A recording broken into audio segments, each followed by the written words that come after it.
وہ غزوات جن کے اندر حضور صلی اللہ علیہ وآلہ وسلم تشریف تو لے گئے لیکن ان کے اندر لڑائی کی نوبت نہیں آئی، دشمن فرار ہو گیا، ان کا ذکر ہم اختصار کے ساتھ کرتے ہیں۔ پچھلے جمعۃ المبارک کو غزوہ بدر کا تفصیلی بیان ہوا، اس کے بعد غزوہ بنی سلیم یا غزوہ نجران پیش آیا جمادی الاولیٰ 3 ہجری کے اندر۔ حضور نبی اکرم صلی اللہ علیہ وآلہ وسلم اس کے سپہ سالار تھے، اور مدینہ میں حضور نے اپنا نائب حضرت عبداللہ بن ام مکتوم ان کو بنایا۔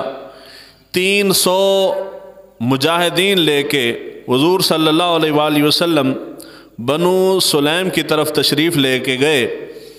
آپ کو اطلاع ملی تھی کہ وہ بنو سلیم والے وہاں پہ اکٹھ کر رہے ہیں مدینہ پہ حملہ کرنے کے لیے، تو حضور صلی اللہ علیہ وآلہ وسلم یہ لشکر لے کے وہاں پہنچے، لیکن لڑائی کی نوبت نہیں آئی۔ بنو سلیم والے حضور کی آمد کا سن کے وہ بھاگ گئے۔ غزوہ سویق یہ ذی الحجہ 2 ہجری کے اندر یہ پیش آیا۔ حضور صلی اللہ علیہ وآلہ وسلم اس کے سپہ سالار تھے۔ مدینہ میں حضور نے اپنا نائب حضرت ابو البابا ان کو بنایا۔ دشمن کا سپہ سالار ابو سفیان تھا، اور مجاہدین کی تعداد 200 اور دشمن کے سپاہی جو تھے وہ 300 تھے۔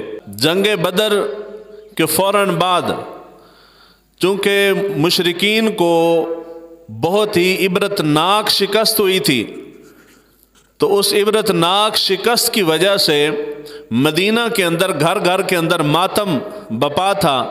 ابو سفیان نے قسم کھائی کہ جب تک میں بدر کا بدلہ نہیں لے لوں گا، میں غسل نہیں کروں گا، سر میں تیل نہیں ڈالوں گا۔ اس نے اپنا بدلہ لینے کے لیے 300 سپاہی جمع کیے، جمع کر کے وہ مدینہ کے قریب پہنچا۔ یہاں اس کو آس امید یہ تھی کہ مدینہ کے قرب و جوار میں جو یہودی رہتے ہیں وہ بھرپور طریقے سے میرا ساتھ دیں گے، چونکہ انہوں نے غزوہ بدر کے اندر مسلمانوں کے ساتھ بدعہدی کی تھی اور نیوٹرل ہو گئے تھے۔ تو ابو سفیان کو یقین تھا کہ اگر میں جا کے حملہ کرتا ہوں، 300 کچھ سپاہی میں لے جاتا ہوں، تو مدینہ کے یہودی جو ہیں وہ اندر سے میرا ساتھ دیں گے، تو میں بدر کا بدلہ لے لوں گا۔ ابو سفیان آیا، اس نے قرب و جوار کے یہودی جو سردار تھے ان سے رابطہ کیا، مگر کسی نے بھی کھل کے ساتھ نہیں دیا۔ یہ ناکام ہو کے مدینہ سے واپس پلٹا، چوری چھپے گیا تھا۔ واپس پلٹنے لگا تو راستے میں ایک مسلمان کو اس نے جبراً شہید کر دیا۔ حضور صلی اللہ علیہ وآلہ وسلم کو اطلاع ملی تو حضور ان کے پیچھے 200 صحابہ کا لشکر لے کے حضور ابو سفیان کے تعاقب میں گئے۔ ابو سفیان 300 کا لشکر اس کے ساتھ تھا، اور بہت سارا مال و اسباب بھی اس کے پاس تھا کھانے پینے کا، جس کے اندر قابل ذکر ستو تھے۔ ستو کو عربی میں سویق کہتے ہیں، تو اس ستو کی وجہ سے اس غزوے کا نام غزوہ سویق پڑا۔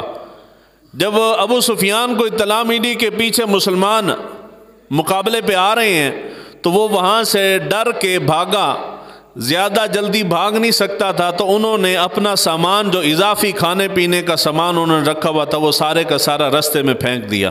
پیچھے صحابہ آئے تو صحابہ نے وہ سارا سامان اٹھا لیا، جنگ کی نوبت نہیں آئی۔ اس کے بعد غزوہ آتا ہے غزوہ قرقرۃ القدر، یہ محرم کے مہینے میں 3 ہجری کے اندر یہ پیش آیا۔ حضور صلی اللہ علیہ وآلہ وسلم اس کے سپہ سالار تھے، مدینہ میں نائب حضرت عبداللہ بن ام مکتوم تھے، 200 مجاہدین تھے، اور علم بردار حضرت علی شیر خدا تھے۔ دشمن بنو سلیم اور بنو غطفان یہ تھے۔ 10 دن تک حضور صلی اللہ علیہ وآلہ وسلم نے قیام کیا، مگر دشمن جو ہے وہ فرار ہو گیا، وہ مقابلے میں نہیں آیا۔ اس کے بعد آتا ہے ربیع الاول کے اندر، یعنی 1 مہینے بعد غزوہ غطفان 3 ہجری کے اندر ربیع الاول کے مہینے میں ہوا۔